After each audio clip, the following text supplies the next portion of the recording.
Chapter 1. The Light Fails. The barista knows her name now. He says it quietly, like he doesn't want to disturb the morning. Sibora steps inside and brushes the damp off her sleeves.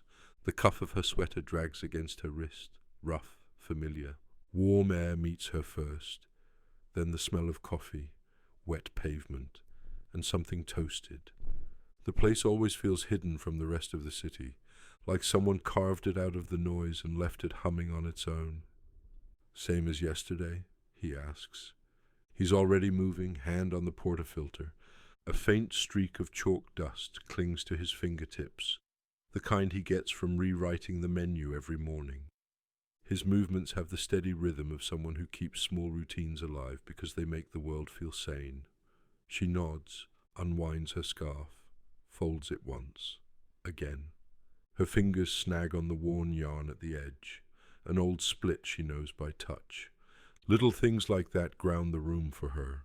The worn wood along the counter, the low, steady hiss of the steamer, the delicate clink of cups stacking into uneven towers.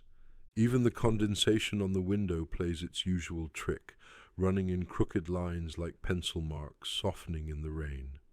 He nudges the cup toward her with a quick, lopsided smile. You're starting to look local. She wraps her hands around the heat and lets it settle into her palms. She doesn't answer, but the remark lands warm behind her ribs. 2 weeks isn't long, yet this cafe has become her fixed point in a city that shifts a little too easily around her.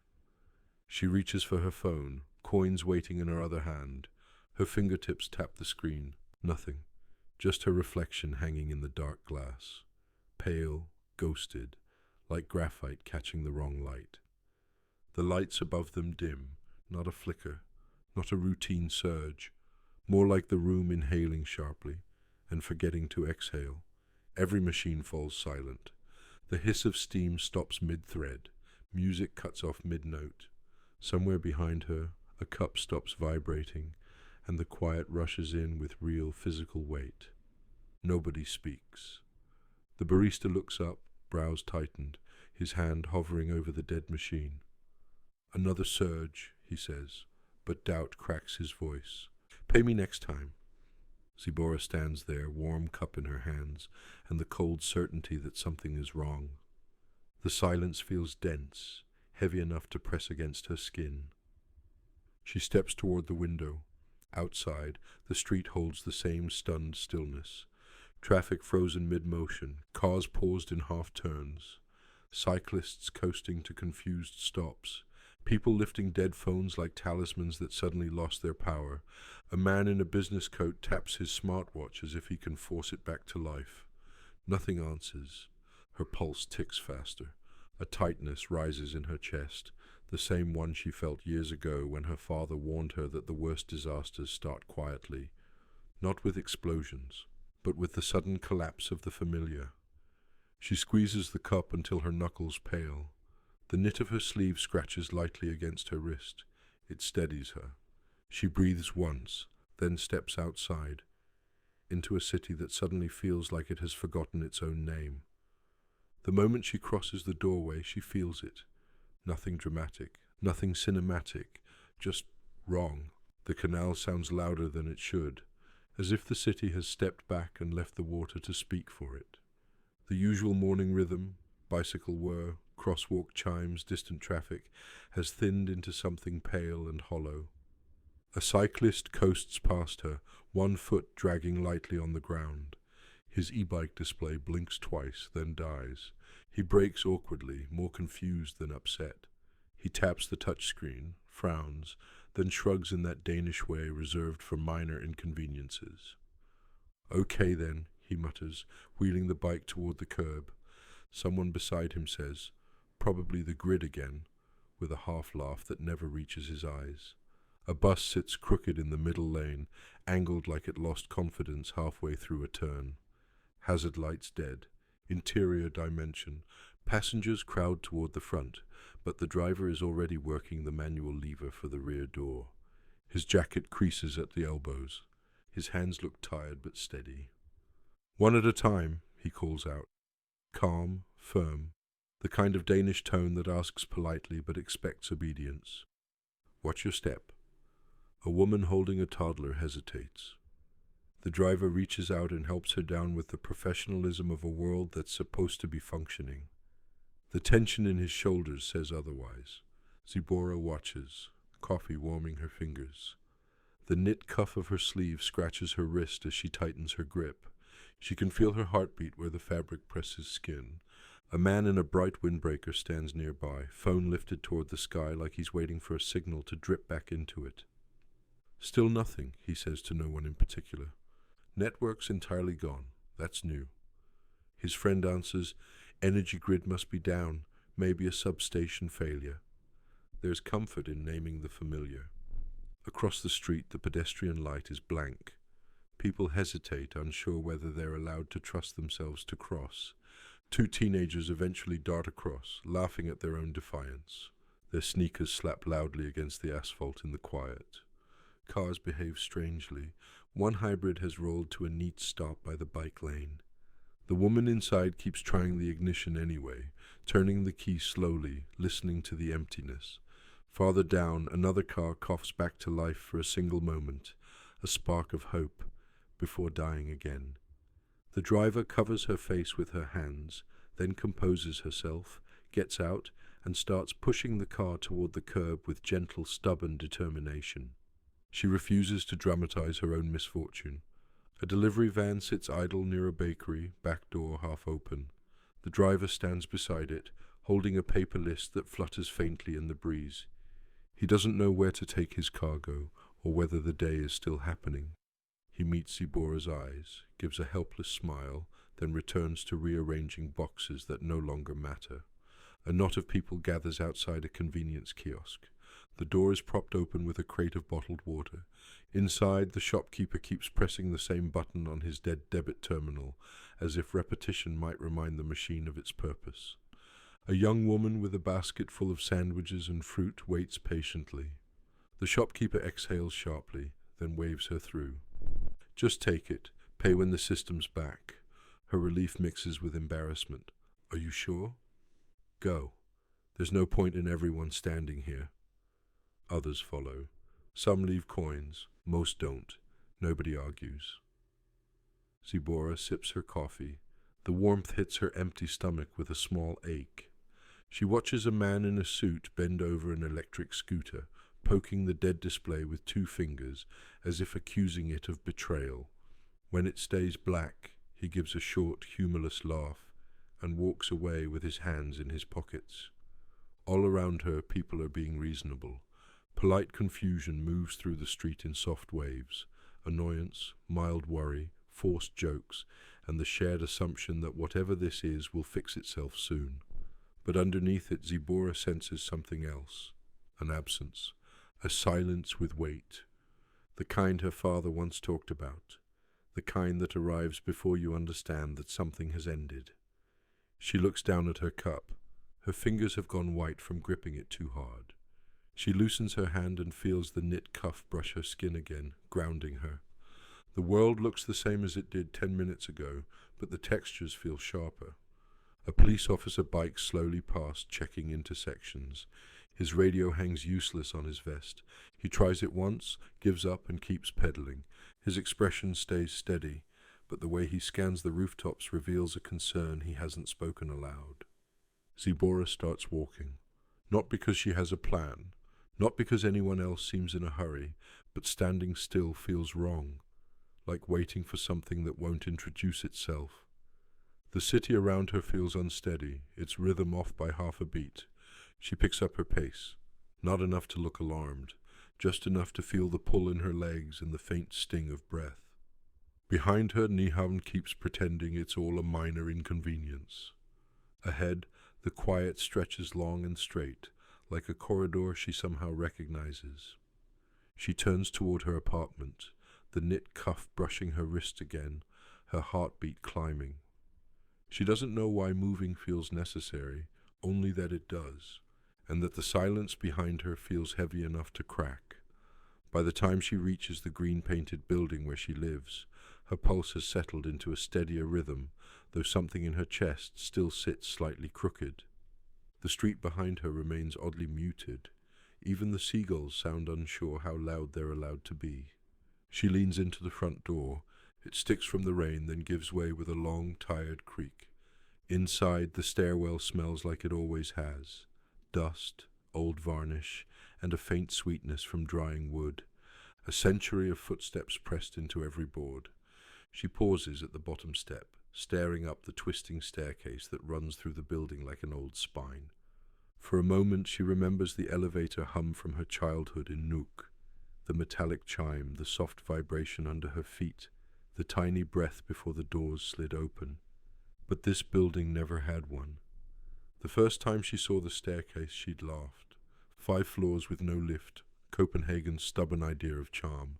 She'd cursed it on grocery days, threatened it while carrying canvases, and laughed at herself when she reached the top wheezing. Now she runs her fingers along the railing. The wood is warm in places, rough in others, touched and retouched by generations. The curve isn't neat or even. It wanders a little. It feels alive. She remembers being a kid, jabbing elevator buttons with the certainty of someone commanding a tiny machine, watching the numbers light up like obedient fireflies, feeling the thrill of rising without effort. Looking at the stairs now, she thinks unexpectedly, maybe effort isn't so terrible. Maybe stairs tell the truth. Where you are, what your legs can manage, how the world feels under you. Maybe elevators were the ones lying. She starts climbing. The first flight gives a soft groan under her feet. On the second landing, the knot in the wood stares back, the one shaped like an eye. She's always thought it watches the tenants pass. By the 3rd floor, the skylight throws dust into slow spirals, tiny specks drifting as though suspended on invisible threads. Her breath warms the cold air. By the 4th floor, her thighs burn in a way that feels grounding. She presses a hand to the wall as she turns the last corner. The plaster is cool and slightly uneven. This building has moods. Halfway up the final set of steps, she thinks of her father again. Not the warning this time, just the memory of him laughing when an elevator jammed between floors. Sibora. Machines break. Legs don't. She had rolled her eyes then. She doesn't now. At the top, she stops to catch her breath. She adjusts her grip on the empty coffee cup, the knit cuff scraping lightly at her wrist. The cup feels colder than it should. Her apartment door waits down the hall, pale green paint chipped near the handle. Usually the dim hallway light feels comforting. Today it presses in on her, the shadows crowding a little too close. She steps toward the door. Her footsteps sound louder than they should. Far from the street, the silence shifts, denser, older, as if the building itself is waiting. She slides the key into the lock, pauses, listens. Nothing moves inside. She turns the key. The latch clicks, ordinary, crisp, somehow out of place in a world full of fading noise. She pushes the door open. The apartment greets her with a stillness so complete it feels staged. The air is cool, shadows settle where they want. She traces the shape of her desk, the soft slump of her unmade bed, the frame on the shelf by the window, everything exactly where she left it. Yet the silence has changed shape. She steps inside. The wooden floor flexes under her foot. The fridge should hum. It doesn't. The radio should flash 12 o'clock because she grew tired of resetting it after every blackout. It doesn't light at all. She taps the side of her phone again, even though she already knows. No spark, no glow, nothing. She sets the empty cup on the counter. Her fingers brush the knit cuff again, grounding herself in small, steady increments. Below her, a door closes, soft, footsteps. Then quiet again. She inhales, slowly. The apartment seems to hold the breath with her. That's when the knock comes. She opens the door a small crack, the chain still on. The younger man, younger only compared to the other, nods once. His eyes are sharp, stripped of anything decorative. We need to speak inside. The older man steps forward with a quiet, controlled movement. It's important. His voice carries authority without needing volume. Sibora keeps the chain fastened. What's going on? A flicker crosses the younger man's face. Not doubt, Calculation. Everything is down, he says. Power, phones, radios, transport systems, you've seen it. She lets out a thin, shaky laugh. Yeah, it happens often. The older agent glances over his shoulder again, listening to something she can't hear. We don't have much time, he says. We're PET. He shows the full ID, holding it so she can see every detail. Her stomach sinks. The younger man meets her eyes. You're on a registry, he says. A preservation list. He speaks gently, as if the words might bruise. Someone flagged you for priority extraction. She stares at him. Extraction from what? It's a blackout. This is not a blackout, the older man says. Not harsh, but with a weight that settles low in her chest. Let us in, he adds. We explain inside. For a moment she considers slamming the door, pulling a blanket over herself, pretending none of this has found her. But instinct, quiet and persistent, tells her she already knows the answer. Somewhere under her pulse the truth is forming. She unhooks the chain. The younger agent steps in first, eyes sweeping the room in a single practice scan. He doesn't touch anything. He absorbs everything. The older agent enters after him and closes the door carefully, sealing the room like he's shutting a bulkhead. Their presence shrinks the space, not because they're large, but because they carry intention like a second body. The younger one nods toward the table by the window. We'll be brief. Get what you need. Essentials only. She doesn't move. Where are we going? Harbor District, the older man says. Nihon. We have fallback transit. After that, Norway. Transit. Fallback. The words snag against each other in her mind. I don't understand. They exchange a glance. Professionals sinking without speaking. An EMP detonation over Jutland, the younger man says quietly. Aalborg. High altitude. Her breath slips out before she can catch it. An EMP. The silence. The dead phones. The frozen street. Everything aligning into one cold truth. The older man softens his tone. Sibora, we need to go. She steadies herself against the table. The wood is cool under her palm. Her hand trembles. The knit cuff scrapes lightly against her skin. What about everyone else, she whispers. My neighbors? People outside? The younger man's expression shifts, just for a second, something like sympathy buried under necessity. We can't pull everyone, he says. We pull you. He gestures at her coat. Shoes, jacket, bag, 2 minutes. Her heartbeat jumps unevenly. She forces her limbs to move. She grabs her coat, her notebook, her dead phone. She hesitates at the shelf. The ice bear tooth hangs from its leather cord, pale as frost. She closes her hand around it and ties it around her neck. The older man nods once, acknowledging the choice without comment. Ready? She isn't, not even close, but she nods. He opens the door. The younger agent leads. Sibora steps into the hall, leaving her apartment's stillness behind. She closes the door softly. The hallway feels colder, as though the walls heard everything. The younger agent moves ahead at an even, unhurried pace. The older one stays just behind her, steady, silent, guiding without touching. We stay calm, he murmurs, his voice almost blending into the stairwell's hum. No one's panicking yet. Let's keep it that way. They descend the wooden staircase. The old steps creak under their combined weight, quiet, rhythmic, the familiar complaint of a building older than any of them. Sibora's hand trails along the carved railing. The wood feels warm, almost approving. On the second-floor landing, a neighbor cracks her door open, a middle-aged woman in slippers, a towel wrapped around her hair. Did your power go too? She whispers.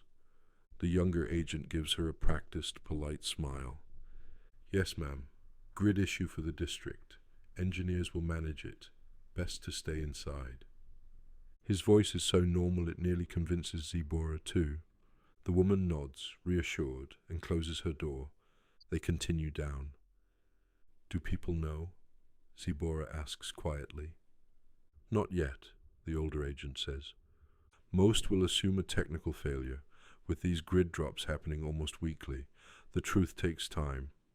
And when they realize, that's why we move now. At the ground floor, the older agent cracks the door and surveys the street. People still hovering, still uncertain but calm. A man tapping his smartwatch. A cyclist fiddling with something that won't turn on. All right, he says. Straight to Nihon, no stops. If someone approaches, we handle it. The younger adds, priority is simple. Water, food, a vessel without electronics. We keep attention low. He looks at Sibora.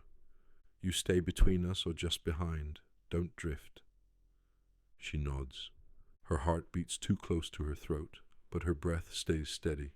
The cuff of her sleeve brushes her wrist as she adjusts her coat. Familiar, grounding. The agents step out first, not shielding her, not dramatic, just moving with an awareness that fills the space around them. The street feels colder now, a wind carrying sea salt and the faint metallic note of a silent city. People pass them, unalarmed, still treating this like an inconvenience, not a fracture. At the corner by Havnegade, a small line has formed outside the 7-Eleven. The automatic doors are stuck halfway open. The shopkeeper waves people in one at a time, letting them take essentials. The city hasn't panicked yet, but the quiet is changing, and Sibora feels it tightening. The younger agent pauses, weighing the scene. Good, he says. Controlled behavior. He turns to Sibora. We go for water and calories. Nothing you can't carry. Inside, pale daylight stretches across the aisles. People move in that careful way city dwellers do when rules are unclear, giving each other space, forming loose lines no one announced. The fridges sit dark. Condensation drips down the glass in slow beads, like the store itself is sweating. The older agent goes straight for bottled water, then tins, protein bars.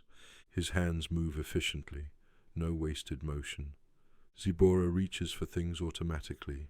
Instant coffee packets, a lighter, a few small items that feel too normal for the morning they're in. She meets the shopkeeper's eyes. He looks worn out, but not yet afraid. Her hand goes to her pocket on reflex. She feels the dead phone, remembers the dead terminal, the blank screens. The entire payment ritual has collapsed. The shopkeeper shakes his head. Not today, he says quietly. Please, take what you need. The younger agent still places a small pile of coins on the counter. Not enough to cover anything, just enough to mean something. The shopkeeper nods, jaw tight, grateful for the gesture. Outside, the street remains incredibly polite. No shouting, no running, just layers of confusion settling over each other, building slowly. The older agent looks up at the sky, then studies the way people drift. Nihon's this way, he says. Avoid bus stops. People herd where they expect answers. The closer they get to the water, the thinner the soundscape becomes. No engines, no horns, just seagulls and water slapping against stone. The missing noises feel heavier than the ones that remain. Do you think panic will come? Sibora asks. Eventually, the older agent answers. Once explanations stop sounding believable. Once people understand nothing is turning back on. The younger adds, we'll be on the water before that. They reach the canal. Boats sit in their berths, gently rocking, waiting for outings that won't happen. Sails tied down, ropes coiled neatly, order everywhere and no movement. We want a sloop or a cutter, the older man says. Mechanical steering, minimal electrics. Anything with dead systems stays tied up. Sibora nods toward a boat near the end of the pier. There, I know that type. My dad chartered one like it.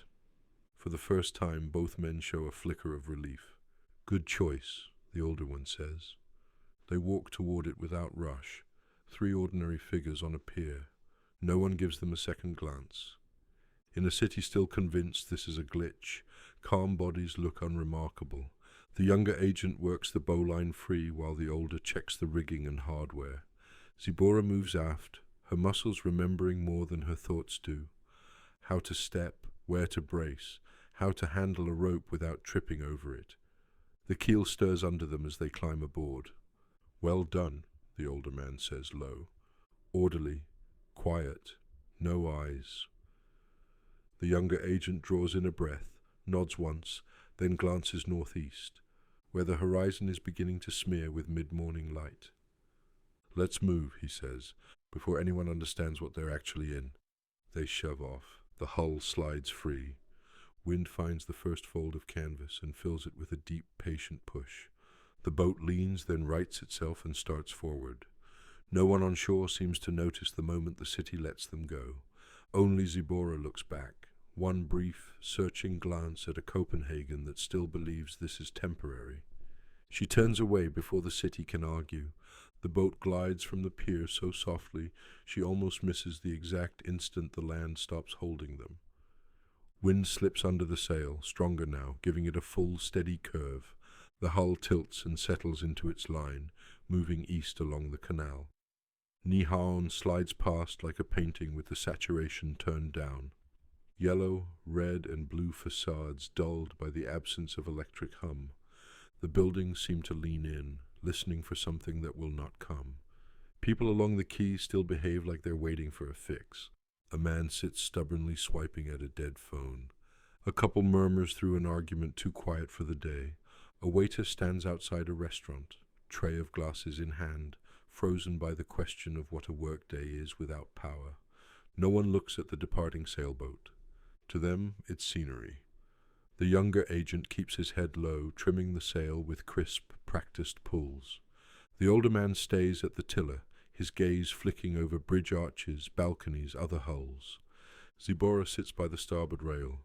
The knit cuff at her wrist brushes her skin as she adjusts to the boat's angle. Her muscles remember automatically how to lean, where to anchor her feet. They pass the familiar skewed houses. Sibora glances toward the cafe. She can just make out the front window catching dull light. For a second she imagines the barista inside, wiping down a coffee machine that no longer breathes. The image lands hard and stays. "Wind's good," the older agent says. "We'll go up by the opera house. Nobody questions a sailboat on a calm morning." "Especially not today," the younger replies. Everyone's waiting for the grid to wake up. They slip under a footbridge. Two tourists lean over the handrail, poking at dead screens and complaining in low, frustrated voices. They don't even see the boat beneath them. Sibora rests her palm on the gunwale. The wood is warm, worn smooth in some spots and chewed rough in others. Years of salt and sun, not showroom varnish. She wonders how many quiet departures this hull has taken before. How many mornings it has watched the city fade behind it. A big ship lying powerless at anchor. With no engines, it looks stranded, heavy and helpless. The sound shivers along the harbor walls, vibrates through the air, and then fades into haze. They clear the end of Nyhavn.